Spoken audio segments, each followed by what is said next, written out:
¿Me recomendáis un vídeo para ver mientras ceno? Y descanso 5 minutos. A ver si podemos remontar esto. ¿Me recomendáis algún vídeo que ver?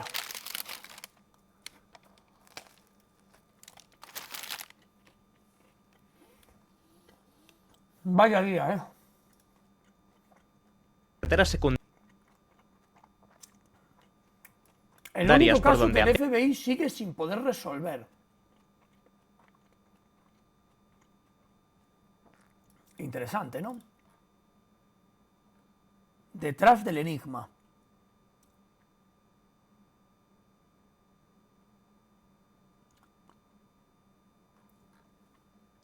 A ver. 30 de junio de 1999. Una mujer conduce por un camino alejado de la ciudad en el condado de St. Charles. Está sola, son más de las 6 de la tarde y el calor es asfixiante. De pronto ve algo extraño que sobresale entre las plantas. Frena, da marcha atrás y entonces lo entiende. Hay un cuerpo tirado en el suelo.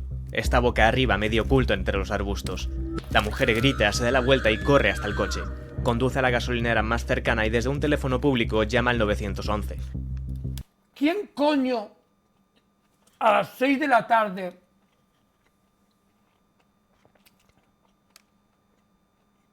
con un calor asfixiante ve algo cerca de la carretera, detiene el coche y va a mirar a ver qué cojones es? ¿Quién coño haría eso? O sea, ¿quién coño haría eso? Yo no lo hago ni de coña. O sea, La policía llega rápido y asegura la zona. Se trata de un hombre afroamericano, no tiene documentación, pero logran sacarle las huellas dactilares. Se llama Ricky McCormick, tiene 41 años. No tiene heridas ni marcas claras. Nadie sabe cómo ha fallecido, por qué ni desde cuándo. Y lo más raro de todo es que nadie ha llamado para denunciar su desaparición. La policía empieza a recorrer la zona. Buscan cualquier pista, una huella, un casquillo, una prenda, lo que sea, pero no encuentran nada. Es como si el cuerpo hubiese aparecido allí de la nada. En los bolsillos solo tiene un ticket del hospital y 2 notas escritas a mano con letras y números sin sentido. En ese momento nadie les da importancia, ni siquiera se lo mencionan a la familia. Pero sin que nadie lo sepa todavía, esos 2 papeles van a convertir una muerte extraña en uno de los casos más importantes que han pasado por el FBI. No son notas sin importancia, no son simples garabatos. Son el centro de un misterio que termina dando la vuelta al mundo. ¿Qué le ha pasado realmente a Ricky? ¿Cómo ha llegado hasta allí? Y sobre todo, ¿qué significan esas notas? Este es el misterio de Ricky McCormick. Hay algo que no encaja desde el principio, el lugar donde aparece. Ricky es encontrado tirado en medio de un maizal en West Alton, Missouri, una zona apartada llena de campos vacíos, caminos de tierra y carreteras secundarias por donde apenas pasa nadie. Y lo más importante, Ricky no tiene forma de llegar hasta ahí por sí solo, no tiene coche y no sabe conducir. Ese campo está a más de 20 kilómetros de su casa y no hay transporte público cerca. Si está allí, es porque alguien lo ha llevado. Quizá lo ha movido y lo ha dejado tirado en medio del campo. Y no sería la primera vez que pasa algo así en esa zona. En 1995, 4 años antes, encuentran el cuerpo de una mujer en una casa abandonada muy cerca de ese mismo campo. Ese trozo de tierra, perdido entre los ríos Mississippi y Missouri, parece un lugar perfecto para ocultar un crimen.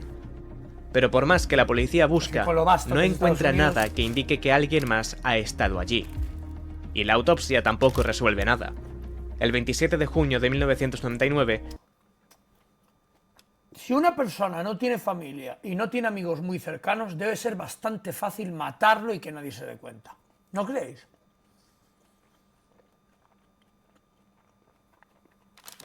Tú imagínate que vives en una puta aldea, o que vives en una ciudad pequeña. Hablamos de una ciudad de, ni siquiera tan pequeña, de 3.000, 5.000, 8.000, 10.000 habitantes, que se considera una ciudad pequeña. Tú vives ahí, es bastante sencillo, bueno, sobre todo si vives en las afueras, pero si vives en una ciudad, como no tengas a alguien que pregunte por ti o que denuncie tu desaparición, con que te oculten bien, nadie se entera. Piénsalo. O sea, solo es viable que te encuentren si alguien pregunta por ti. Si no, tío, yo ahora mismo te pego cuatro 4 sartenazos en la puta cabeza, te desangras, espero a que se te vaya toda la puta sangre, limpio todo, te troceo, te meto en unas putas bolsas y te voy llevando a un puto prado, te entierro y te mando a tomar por culo y nadie pregunta por ti y a ti no te vuelven a ver el puto pelo. Y aquí no pregunta ni Peter. Te puedo incluso congelar para que no huelas tanto, o te puedo, yo qué sé, disolver. Da igual, porque si nadie pregunta por ti, ¿por qué alguien se daría cuenta de que no estás? Y es difícil pillar a un tío que lleve un puto cadáver. El cadáver olería fatal, pero que da igual, puedes deshacerlo o puedes cubrirlo de muchas formas, ¿sabes? O sea, realmente, joder, ¿cuánta gente habrán matado en plan en pueblos, en sitios, sin que nadie se haya dado cuenta? Porque tú vives en una puta aldea y, tío, de repente un tío desaparece ¿y qué? Si no tienes amigos cercanos o alguien que realmente le importes, aquí paz y por gloria, o sea, ¿sabes lo que te quiero decir? ¿Ah? Me atrevería a decir que vosotros seguramente tengáis a alguien cercano que sin saberlo, cercano, haya hecho alguna barbaridad así. Y que no lo sepamos. Que no lo sepamos, sobre todo los que hemos estado mucho en la aldea. En las aldeas esto tendría que pasar muy de vez en cuando, ¿eh? De verdad. Ocultar a un tío ahí un prao y no se entera ni Peter, tío. Locura. St. Louis estaba sufriendo una intensa ola de calor. Las temperaturas alcanzaban los 32 grados, con una humedad cercana al 85%. Bueno, tampoco era tan... El cuerpo está tan deteriorado que no hay forma de confirmar cómo ha muerto. Oficialmente, la causa queda como indeterminada. En los primeros días, la policía no sabe por dónde empezar. No solo no pueden probar que haya sido un asesinato, es que ni siquiera pueden decir si están ante un crimen o no. Lo único seguro es que Ricky no tendría que estar allí, y sin embargo, está. Aún así, sí hay una pista, el ticket de urgencias que encontraron en su bolsillo. El 25 de junio, Ricky fue al hospital Forest Park de St. Louis porque tenía molestias en el pecho y dificultad para respirar después de haber estado cortando el césped durante varias horas. Tras revisarle, los médicos no encontraron nada grave. Le hicieron algunas pruebas básicas, comprobaron que estaba estable y decidieron que podía irse, así que le entregaron los formularios del alta para que los completara. Pero 15 minutos después, cuando la enfermera volvió a la sala para recogerlos, vio a Ricky sentado en la cama mirando los papeles. Enseguida se dio cuenta de que no había rellenado nada, simplemente dejó su firma al final. Ricky levantó la mirada y dijo: «No sé leer ni escribir, ¿me ayudas?». La enfermera dudó un segundo, pero enseguida se sentó con él y juntos terminaron de rellenar los papeles. Después lo acompañó hasta la salida del hospital, pero en ese momento Ricky se giró hacia ella y le dijo: «Oye, en lugar de volver a casa, ¿podría quedarme aquí esta noche?». La enfermera sabía perfectamente que no tenía permitido hacer algo así, pero al ver que el hospital estaba bastante tranquilo, le dijo que se podía quedar si no molestaba a nadie. Probablemente pensó que era una persona sin hogar y que simplemente necesitaba un lugar cálido donde pasar la noche. Ricky se lo agradeció varias veces, luego caminó hasta una esquina de la sala de espera. Se sentó, cruzó los brazos y se quedó mirando fijamente hacia la entrada. Durante las siguientes horas, la enfermera le miraba de vez en cuando esperando verlo dormido, pero cada vez que miraba, Ricky seguía exactamente igual, sentado con la espalda recta, los brazos cruzados y mirando fijamente la puerta principal del hospital, como si estuviera esperando que alguien entrara en cualquier momento. Más tarde, esa misma tarde, la enfermera terminó su turno, y cuando llegó el siguiente equipo de enfermería, enseguida se dieron cuenta de que había un hombre sentado en una esquina. Se acercaron para preguntarle si estaba bien, pero Ricky no respondió. Simplemente se levantó y salió del hospital. Después caminó hasta un teléfono público cercano y llamó a su novia, Sandra.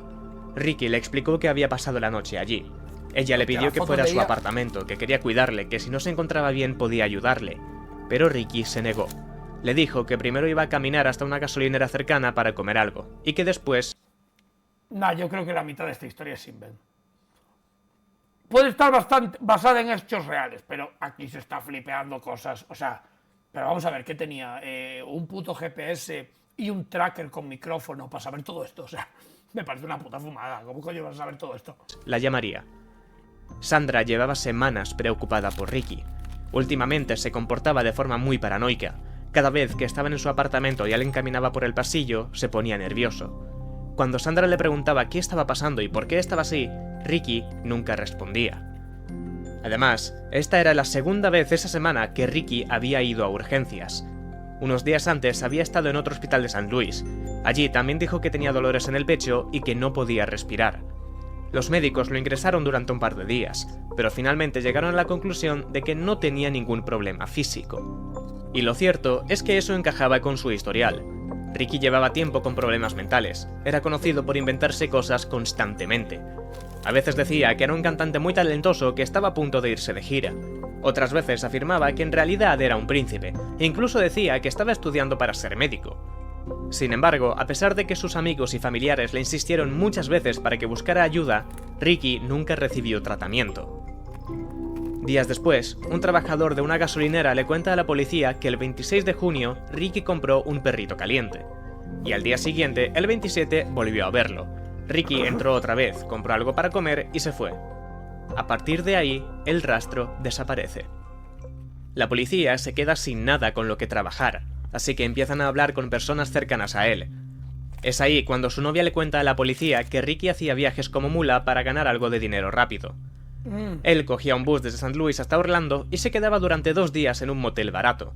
Después cogía un paquete, lo traía a St. Louis y lo entregaba.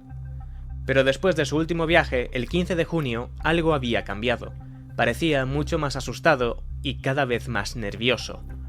Cuando Sandra finalmente le preguntó a quién pertenecían esos paquetes, Ricky le dijo que los estaba guardando para Baja, uno de los 2 hermanos que llevaba la gasolinera donde solía trabajar.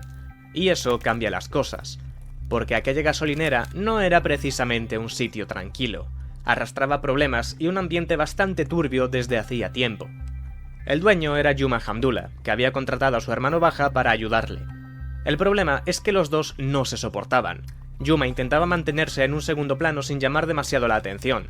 Baja, en cambio, era justo lo contrario, impulsivo, agresivo y llevaba tiempo en el radar de la policía.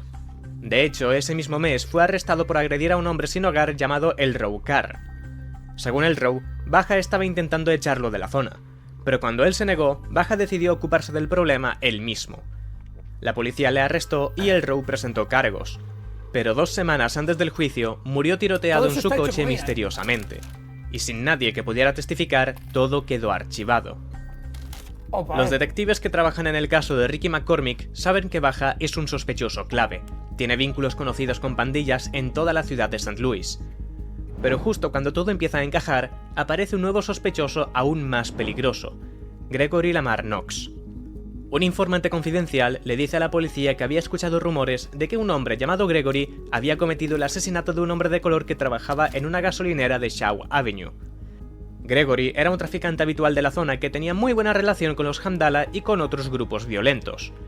Y al igual que Baja, era muy conocido por las autoridades. Había sido nombrado sospechoso de varios homicidios, e incluso en al menos 2 planes de asesinato por encargo. Con 2 sospechosos sobre la mesa y una idea bastante clara de lo que podría haber pasado, los detectives se ponen manos a la obra. Durante semanas vigilan la gasolinera, las casas de los hermanos Hamdullah y el edificio donde vive Gregory. Solo necesitan alguna prueba que los conecte con el asesinato. Pero a pesar de todo ese seguimiento casi constante, no encuentran absolutamente nada. Ni Bob Hamdallah ni Gregory Knox son detenidos, tienen coartadas, y aunque sus historiales son sospechosos, nadie consigue vincularlos de forma directa con lo que le ha pasado a Ricky. Pronto el caso de asesinato se estanca, pero todavía hay algo que puede ayudar a entender lo que ha pasado: su pasado. Ricky nunca había acabado el instituto, dejó los estudios siendo adolescente y apenas sabía leer y escribir. En 1992 fue detenido por un delito grave y pasó algo más de 1 año en prisión. Después de salir, intentó mantenerse alejado de problemas buscándose la vida como podía, pero vivía en una zona muy pobre y peligrosa de St. Louis, que en 1999 tenía un grave problema de violencia de pandillas. Ricky odiaba vivir allí, pero tampoco tenía opciones reales para irse. En el momento de su muerte, Ricky tenía al menos 4 hijos, estaba sin trabajo y pasaba temporadas viviendo con su madre. Todo eso lo convirtió en alguien muy fácil de utilizar. Era vulnerable, tenía pocos recursos y estaba rodeado de un entorno complicado. Pero, aún sabiendo todo eso, la investigación no avanza. Finalmente, en julio de 1999, el caso se archiva. Para la familia es un golpe duro. Da la sensación de que la policía se rinde y durante años apenas se vuelve a hablar del tema. Pero en las oficinas del FBI en Quantico, Virginia, algo sigue vivo. Las 2 hojas en clave que aparecen en su bolsillo. Porque si Ricky escribe esas notas en sus últimas horas de vida, eso quiere decir que está en medio de algo, huyendo, escondido o esperando a alguien. A finales de 2001, las notas acaban en el escritorio de Dan Olson, un analista de la unidad de la CRRU, el departamento de criptografía de élite del FBI, encargada de descifrar mensajes codificados. Habían trabajado en el caso del asesino del Zodíaco, descifraron códigos de espías durante la Segunda Guerra Mundial y solían analizar cifrados utilizados por pandillas y organizaciones criminales. Si alguien podía descifrar el misterioso código de Ricky, eran ellos. Las 2 hojas están llenas de líneas en mayúsculas con combinaciones extrañas de letras y números. Nunca han visto nada parecido. Pero Dan y su equipo no tardan en tener algo claro. Lo que tienen delante es, sin duda, un código. Si te preguntas cómo pueden saberlo, hay que recordar que estas personas están entrenadas precisamente para detectar este tipo de patrones. Y no solo eso, además están convencidos de que pueden tener información clave, porque en este caso no hay nadie que pueda contar lo que pasó, solo quedan esas notas. 2 páginas dobladas en un bolsillo, que tal vez contienen la última verdad de Ricky. Y a partir de este momento, resolverlo se convierte en una prioridad total para el FBI. Lo único que saben es que la víctima supuestamente era analfabeta y que estaba relacionado de alguna forma con el narcotráfico.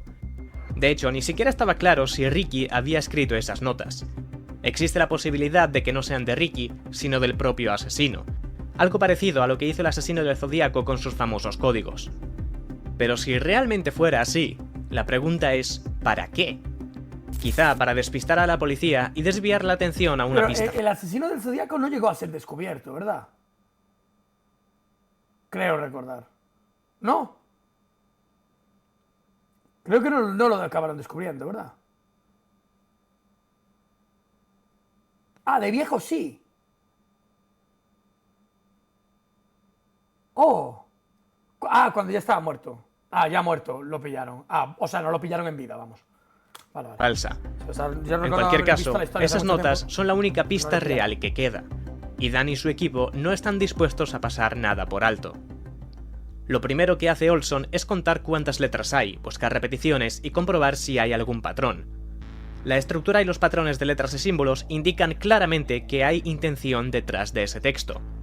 Por ejemplo, hay muchas letras E que pueden estar funcionando como separadores. Con esos datos empieza a hacer un análisis mucho más profundo. Olson usa programas para analizar frecuencias, probar combinaciones o simular códigos clásicos. También revisa mapas, direcciones y nombres para ver si alguna de las secuencias apunta a coordenadas o a lugares de St. Louis. Pero no llega a ningún resultado. Y eso no es normal. En esa unidad reciben cientos de códigos al año, pero casi siempre consiguen avanzar, aunque sea un poco. En este caso, no hay nada. Con el paso de los años, el caso McCormick se vuelve uno de los más frustrantes dentro del FBI. Olson sabe que no es aleatorio, que hay patrones, lo que no sabe es cómo romperlo. En 2009, como último recurso, el FBI decide presentarlo en una convención con los mejores expertos en criptografía del mundo, y ni siquiera así consiguen descifrarlas. Durante más de una década lo intentan todo, códigos por sustitución, cifrados simples, complejos, inversión de letras, y aún así no encuentran una respuesta. Ya, qué jodido. El problema es que no está claro qué son esas notas. Podrían ser un código complejo, sí, pero... Un tío analfabeto escribiendo un código complejo. Igual era un delirio. Y era algo que solo era fruto de su imaginación. Porque ¿cómo coño va a escribir en código un tío que no sabe ni escribir prácticamente? ¿Sabes? O sea, eso es un sinsentido. Igual simplemente era un delirio y él escribía pensando que estaba escribiendo algo con sentido y no tenía sentido, ¿sabes? También podrían ser una especie de lenguaje personal, algo que Ricky se inventó para él mismo. Y eso lo complica todo, porque si alguien crea su propio sistema y nadie más lo conoce, entenderlo se vuelve mucho más complicado. Eso es una liada. Hacia 2010, el caso está en punto muerto. Los investigadores ya lo ven como un caso frío. En el equipo, solo unos pocos siguen dándole vueltas. Y ahora, el FBI tiene 2 opciones: rendirse por completo o entregar el problema a un grupo mucho más grande, abierto y completamente impredecible: el público. El 29 de marzo de 2011, Dan Olson emite un comunicado. Somos muy buenos en lo que hacemos, pero nos vendría bien algo de ayuda en este caso. Descifrar el código podría revelar el paradero de la víctima antes de su muerte y podría llevar a la solución de un homicidio. Junto a ese mensaje, el FBI también publica un documento para guiar a cualquiera que quiera intentarlo. La primera parte, titulada Descifrando códigos para detener el crimen, explica el trabajo de la CRRU y da una breve introducción al mundo de la criptografía. ¡Qué guapo! Abrir En la segunda progress. presentan un método sencillo de 4 pasos. Tengo que decir que por muy listos y por muy buenos programas que tengan el FBI, no hay nada más resolutivo que abrirlo. ¿Sabes? Que dejar que todo el mundo pueda pensarlo. Mira, el mejor ejemplo es... no sé si sabéis quién es Reinbold. Reinbold es un tío que... Bueno, es uno de los mejores jugadores del mundo de GeoGuessr. Es un tío que es capaz de identificar cualquier puto sitio del mundo con mucha facilidad. Controla muchísimo. Controla muchísimo de flora, controla muchísimo de paisajes, controla muchísimo de tipos de coche, de tipos de poste, de tipos de todo lo que controla la gente de GeoGuessr, ¿vale? Es un puto pro, ¿vale? Reinbold se llama el tío. Y estuvo trabajando durante un montón de tiempo en un caso en el que una niña le había preguntado, que le hacía mucha ilusión, que le dijese dónde se había sacado una última foto su madre antes de morir. Y la foto era una foto en un banco sentada, ¿vale? En un puto banco se veía un banco, a su madre, abrazada de un señor, y se veía un poco un árbol doblado y poco más, poca hostia. Sabía que era de Nueva York. La chavala sabía que era de Nueva York, nada más. No te imaginas el trabajo que hace el tío para identificarlo y no lo consigue.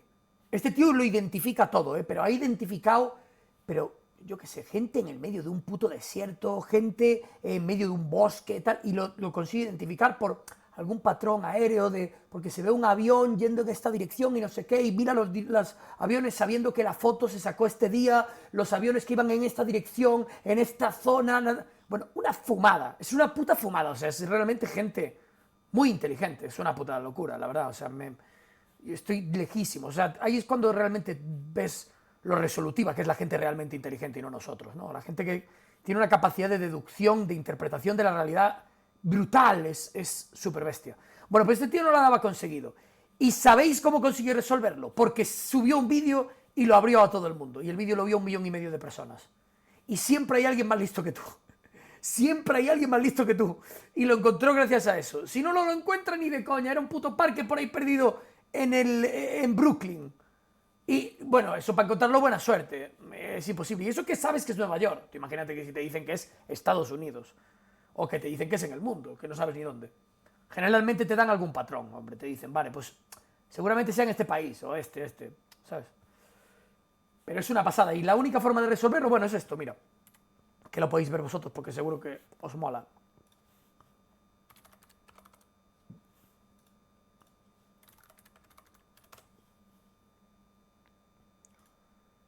Es este vídeo. La foto que no puedo encontrar, 860.000 vistas. Este vídeo es God, porque además veis sus procesos mentales, ¿sabes?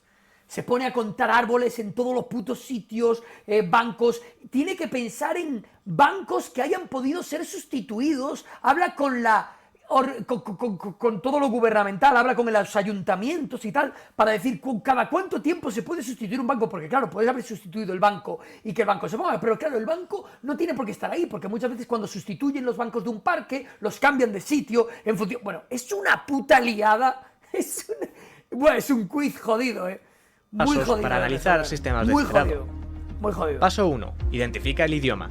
El mensaje original está en inglés, español o en otro idioma. Paso 2. Identifica el sistema de cifrado. ¿Se trata de un cifrado por sustitución, uno de transposición o algo más complejo? Paso 3. Reconstruir la clave. Es decir, descubre qué método se utilizó para transformar el texto original en texto cifrado. Eso es lo más difícil. Paso 4. Reconstruir el mensaje original. Usando la clave, se puede revertir el cifrado y revelar el contenido real. Es que puede no significar Por nada, primera vez, todo el mundo puede ver las hojas. 2 páginas repletas de texto incomprensible que llevan más de una década sin respuesta.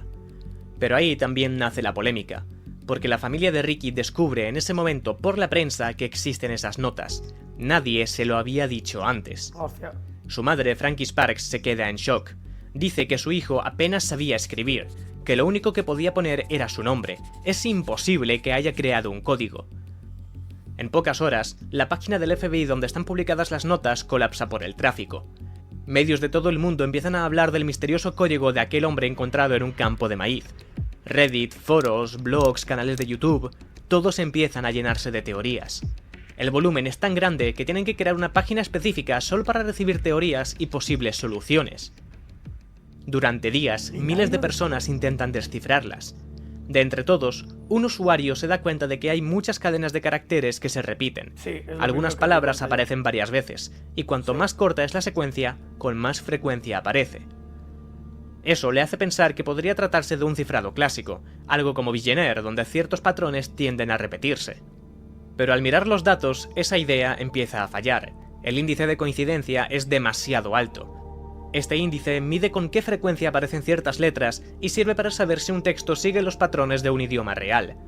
Cuanto más alto es ese índice, más probable es que el texto esté relacionado con un idioma real y que utilice un método de sustitución relativamente simple. En cambio, los cifrados polialfabéticos como Vigenère suelen generar distribuciones de letras mucho más aleatorias. Basta con mirar la frecuencia de cada letra para verlo.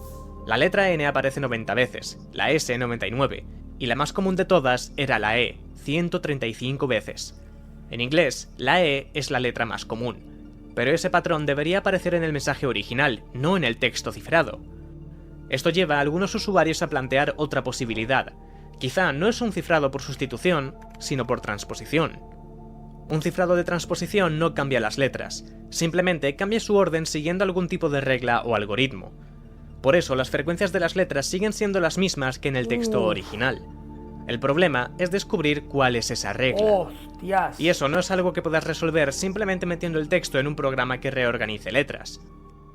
Un usuario de Reddit llamado ThisBusiness1535 propone otra forma de verlo. Ricky no tenía coche y se movía en bus. Según su teoría, el código en realidad hace referencia a rutas de autobuses. Los números que aparecen en las notas, 71, 74, 75, 29, 173, coinciden con líneas reales de los autobuses del norte de St. Louis. Por ejemplo, 74 Florissant, 75 Lilac Hangley, 71 Parker. Y si esta teoría es cierta, las notas podrían estar describiendo el último recorrido que hizo Ricky antes de morir, un mapa oculto escrito en clave. Pero no todos los investigadores están de acuerdo. Algunos creen que Ricky no es el autor, que alguien más escribe esas notas y él simplemente las tenía encima.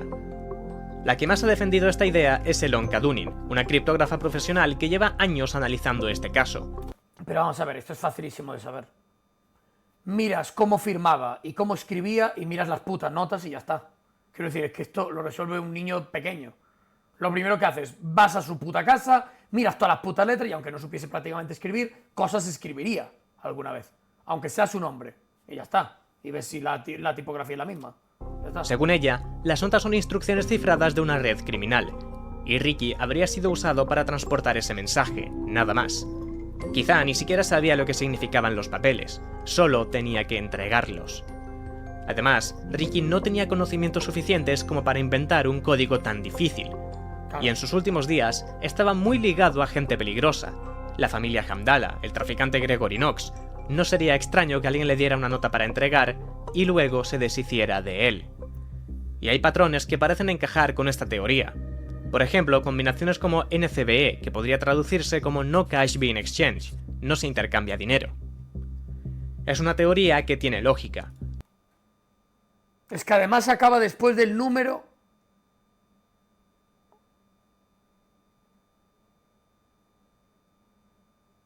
O sea, todo esto se supone que tendría que decir prácticamente lo mismo. Esto es chunguísimo, de resolver.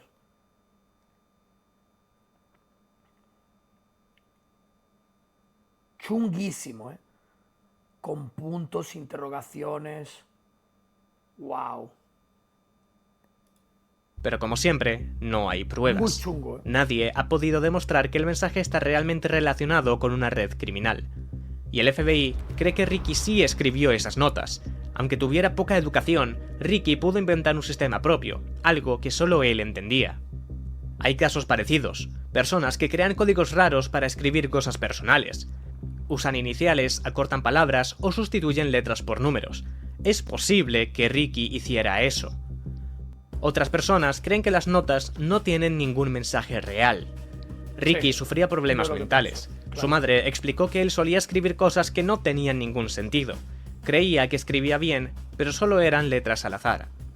Y existen causas médicas que pueden explicarlo, como la grafomanía o la hipergrafía. Trastornos que hacen que alguien escriba sin parar solo porque siente la necesidad de hacerlo. La verdad es que no está claro por qué o quién escribió esas páginas, pero el FBI sigue defendiendo lo mismo. Las notas esconden un mensaje real. Ricky es quien las escribió y tienes lo necesario para descifrarlas. Porque al final, todos los códigos, por complicados que parezcan, dejan algún tipo de rastro. Incluso la famosa máquina Enigma, utilizada por Alemania durante la Segunda Guerra Mundial, no era realmente imposible de romper, aunque en su momento lo parecía. Enigma era una máquina que utilizaba un sistema polialfabético mecanizado con rotores giratorios. Cada vez que se pulsaba una tecla, el alfabeto cambiaba. En un momento la letra A podía convertirse en D y en la siguiente pulsación en T. Además, la configuración cambiaba cada día. Pero aún así, los aliados acabaron descifrando el código. Aprovecharon los patrones predecibles, como informes meteorológicos o saludos habituales, para tener un punto de partida y a partir de ahí empezar a descifrar el resto del mensaje. Claro, qué cabrón. Enigma generaba miles de mensajes cada día, lo que daba a los criptógrafos una enorme cantidad de material con el que trabajar. Y ahí estaba precisamente el problema con las notas de Ricky. Solo había 2 hojas de papel, una cantidad demasiado pequeña para encontrar un patrón claro. Han pasado más de 25 años desde que apareció el cuerpo de Ricky McCormick en aquel campo de maíz de West Alton. Hoy, las 2 notas que llevaba en el bolsillo siguen sin descifrarse. Lo único que se ha movido desde entonces ha sido el interés del público. Miles de personas han intentado resolver el enigma, han enviado ideas, teorías, fórmulas. Sin embargo, ninguna ha dado con la clave. Puede que la respuesta haya estado ahí desde el primer día, pero nadie haya sabido verla. O quizá nunca estuvo pensada para ser entendida. Sea como sea, lo único que está claro es que Ricky McCormick murió llevándose algo con él, y nadie ha conseguido averiguar qué fue. Qué enigma, ¿eh? Qué enigma. ¿Esto hace cuánto fue subido? Hace 2 días. O sea, esto sigue sin estar resuelto. ¿Hay alguien de aquí que sea capaz de resolverlo? ¿De la panda de anormales que estáis aquí? No creo, ¿verdad? No levantéis la mano, anormales.